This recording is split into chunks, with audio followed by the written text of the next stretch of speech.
Ողջույն։ Հայաստան-Վրաստան իրար հետևից երկու ֆուտբոլային խաղում խոշոր հաշվով պարտությունից հետո ֆուտբոլասերները նոր թափով են պահանջում, որ ֆեդերացիայի նախագահ Արմեն Մելիքբեկյանը հեռանա պաշտոնից։ Վերջին ամիսների նրա դեմ ակցիաները բազմաթիվ են։ Երթեր են եղել, խաղեր են ընդհատել։ Մելիքբեկյանը ներողություն է խնդրում, ասում է հունիսից լավ կխաղանք, բարեփոխում բան։ Մելիքբեկյանի եռամսյա ծրագրի մասին ելույթը կարդալիս հիշեցի Նիկոլին 44 օրյա պատերազմում պարտությունից հետո։ Նա էլ 6 ամսյա ծրագիր էր հրապարակել 15 կետանոց։ Ոչ մեկով էլ տեղից չշարժվեց։ Հանուն արդարության ասենք, որ Մելիքբեկյանը միայնակ չէ։ Նիկոլի թիմում ամեն մեկը մի ձախողակ Արմեն Մելիքբեկյան է։ Բոլորը։ Այսօր դարձյալ Երևանի քաղաքապետարանի դիմաց ակցիային անում 4-րդ կարգի վթարային շենքի բնակիչները ասում էին ամեն վայրկյան սպասում ենք, որ շենքը հեսա գլխներից փուլ կգա։ Ասում են Ավինյանը խոստացավ, որ հենց ընտրվի քաղաքապետ մեր շենքի հարցը կլուծի, ընտրեցինք, խաբեց։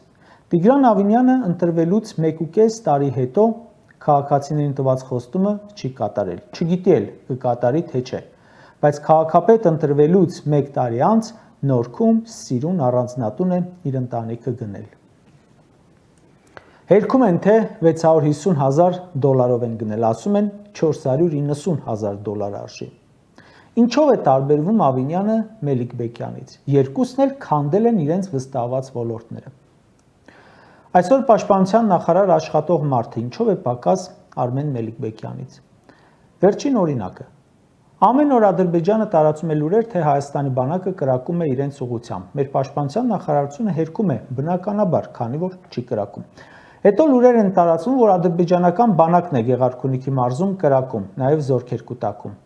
Սուրեն Պապիկյանի նախարարությունը դա էլ է հերքում, թե ադրբեջանական բանակը չի կրակել, զորաշարժ էլ չկա, սուտ լուրեր մի տարածեք։ Հետո նույնը կրկնում է Սուրեն Պապիկյանն անձամբ ազգային ժողովում։ Գեղարքունիքի սահմանամերձ գյուղերի բնակիչները ասում են Պապիկյանը ղալաթ է արել, կրակում են, մենք ենք լսում այդ կրակոցները, մենք ենք ապրում այդ գյուղերում։ Պաշտպանության նախարարությունից հերքողը շենքի պահակը չէ, նախարարն է։ Հետաքրքիր է, թե ինչու են սրանք լռում թշնամու հրադադարը խախտելու մասին, ինչու են ուզում թշնամուց բարի կերպար կերտել։ Մենք հրադադարը չենք խախտում, Ադրբեջանը ամեն օր ասում է խախտել են։ Իրենք հրադադարը խախտում են, մերոնք ասում են չեն խախտել։ Այդ քեզ բան։ Սա նույն պաշտպանության նախարարությունն է, որը Ադրբեջանի կրակոցների արդյունքում ծանր վիրավորված 2 զինվորի դեպքը ներկայացնում էր թեթև քերծվածքներ, այն դեպքում, երբ ծայրահեղ ծանր վիճակում տեղափոխվել էին հոսպիտալ։ Նախորդ տարի էլ հրադադարի խախտումներ կային, քաղաքացիները վնասներ էին կրել, ահազանգողները ահազանգում էին, որ գրառումներից հետո իրենց այցելել են ոստիկաններ, ահաբեկել, որ չբարձրաձայնեն։ Այսինքն անում են ամեն ինչ, որ ցույց տան իբր խաղաղ է։ Փչել են խաղաղության մասին փուչիկ ու ուղարկել ասեղների վրա։ Նիկոլն ասում է Ադրբեջանը հրադադարի խախտման մասին կեղծ լուրեր է տարածում, գլխավոր լուրը քողարկելու համար։ Գլխավոր լուրն էր ո՞րն է։ Խաղաղության պայմանագիրը պատրաստ է ստորագրման։ Հենց այն, որ կրակում են, նշանակում է խաղաղության պայմանագրի մասին մոռացիր։ Այնպես որ Սուրեն Պապիկյանը իր տեղում վաղուց Արմեն Մելիքբեկյան է։ Ֆուտբոլի ֆեդերացիայի նախագահը վարի է տվել ոլորտը։ Իսկ օրինակ ինչ արել արտաքին գործերի նախարար Արարատ Միրզոյանը իր ոլորտում։ Էլի օրինակը բերեմ վերջին կատարվածից։ Գալիս է ազգային ժողով ծրագիրի կատարողական ներկայացնելու։ Հայաստան խմբակցության падգամավորները քննադատում են նախարարության քայլերը, որ չի հրապարակում խաղաղության պայմանագրի տեքստը։ Պատասխանում է, թե ընդդիմությունը չի ուզում խաղաղություն։ Ի հեճուկս ձեզ լինելու է եւ նման ինչ-որ բաներ է ասում։ Հետո գնում է Բրազիլիա ու հայտարարում, որ Ադրբեջանը նախապայմաններ է թելադրում ու բարդացնում է իրավիճակը։ Այսինքն ասում է, այն ինչ որ ստեղ իրեն են ասում, ինքն էլ հերքում է։ Արարատ Միրզոյանը գնում է թուրքերի հետ բանակցում, լայն ժպիտով վերադառնում է ու թուրքերը հայտարարում են առանց Ադրբեջանի հետ խնդիրները կարգավորելու ոչ մի քայլ չեն կանի։ Հետո մեզ ասում են թուրքերի հետ նորմալ է, բանակցում ենք։ Արարատ Միրզոյանը իր ոլորտում իրեն վստահված ուղղությամբ շատ ավելի բետար է տապալել, քան Արմեն Մելիքբեկյանը ֆուտբոլում։ Իսկ Պապոյան Գևորգը Արմեն Մելիքբեկյանից ինչով է պակաս, կամ Ժաննա Անդրեասյանը, Անահիտ Ավանեսյանը, Սրփուի Գալյանն ու մյուսները։ Ոստիկանները ջարդուխուրդ են անում քաղաքացուն, մարդու իրավունքների պաշտպանը ասում է չեմ էլ այցելել ու գնում է դասախոսություն կարդալու մարդու իրավունքների այբուբեն սովորել, գործել, փոխել թեմայով։ Սրանք հատկապես դասախոսություններ են սիրում կարդալ այն թեմաներով, որոնք գցել են ոտքերին։ Այն թեմայով, որոնք պրավալ են տվել, ինչից հեռու են։ Նիկոլ օրինակ չունենալով դիպլոմ դասախոսություն է կարդում կրթվելը նորաձև թեմայով։ Օրեր առաջ 17-ամյա պատանին սպանվեց երկար նայելու համար։ Երեք կարդացինք Էջմիածնի քաղաքապետ Դիանա Գասպարյանի ընտանիքին պատկանող գազալցականում սպանվել է 36-ամյա քաղաքացի։ Երեք կարդացինք Սպիտակում դանակահարություններ են եղել։ Այսինքն ներքին գործերի նախարար Արփինե Սարգսյանը նույնն է իր ոլորտում, ինչ ֆուտբոլի ֆեդերացիայի նախագահ Արմեն Մելիքբեկյանը իր ոլորտում։ Այն օրը ուրախացել էր, ասում էր հանցագործությունները 1%-ով նվազել են։ Ուրախանալու առիթ կա։ 2018-ից հետո 100%-ով ավելացել են։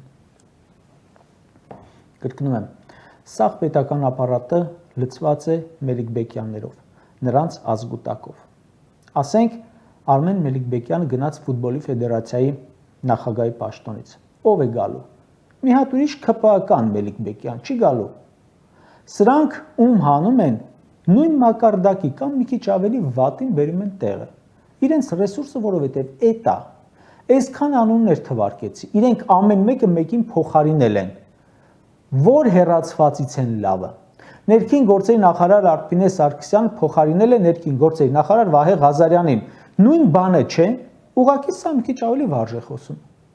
Գևորգ Պապոյանը, որ փոխարինել է Վահան Քերոփյանին, ավելի լավն է, երկուսն էլ եղել են առաքիչ, այն մեկը պիցցայի, սա ՀՀԿ-ում։ Սուրեն Պապիկյանը ում փոխարինեց։ Արշակ Կարապետյանին։ Պապիկյանից մի քիչ էր բեթար, ցուցմունք տալու դիմաց գործի անցավ։ Հիմա էլ Մոսկվայից Հայաստանում ընդդիմություն է աշխատում։ Արշակ Կարապետյանը ում փոխարինեց։ Վաղարշակ Հարությունյանին։ Արշակ Կարապետյանի որակի մի աշխատող էլ նա էր, որին Ռոբերտ Քոչյանը կոչմազրկել էր գեներալի ուսադիրներին անարժան լինելու համար։ Բայց Նիկոլը հենց Քոչարյանի ինադուես երկուսին նշանակեց խորհրդական,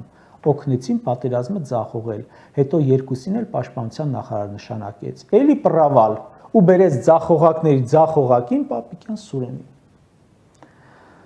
Ժորժ ջան, ոչ այս պրավալ տվողներն են հրաժարական տալու, ոչ էլ կարիքը կա որ տան, որովհետև այդ բուրգի գլխին կանգնած Նիկոլը թիվ 1 Մելիքբեկյան Արմենն է մեր երկրում։ Մելիքբեկյանը ֆուտբոլային խաղ է կրվել հարևան երկրի ֆուտբոլի հավաքականի հետ։ Դրանից առաջ ոչ հարևան երկրների հետ։ Իսկ Նիկոլը պատերազմ է կրվել հարևան երկրի հետ ու դիվանագիտական ձախողումներ ունի ոչ հարևան երկրների հետ։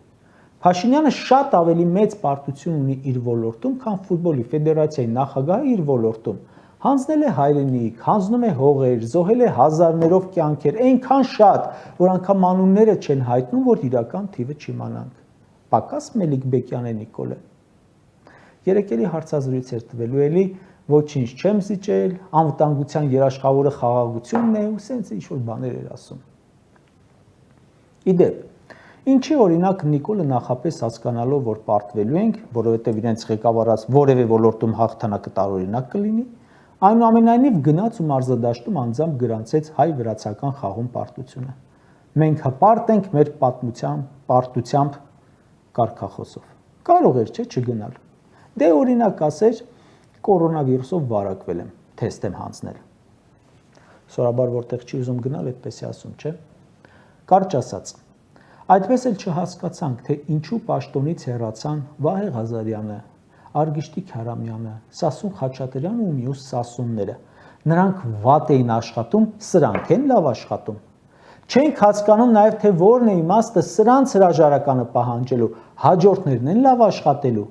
Չէ՞ որ այդ բոլորի հրամանատարը աշխարհի թիվ 1 ձախողակն է։ Իրականում Մելիքբեկյանը պետք է գնա, Պապոյանն էլ, Պապիկյանն էլ, Գալյանն էլ, Վարդապետյանն էլ, մյուսներն էլ, ու գնալը քիչ է, կարծում եմ պատասխանատվություն պետք է կրեն իրենց արած ու չարածների համար։ Բայց այդ գնալը պետք է լինի թիմով, ամբողջությամբ։ Եթե ծառը արդեն արմատից փտում է, ինչքան էլ ճյուղ կտրես, ծառը չես փրկելու, անիմաստ է։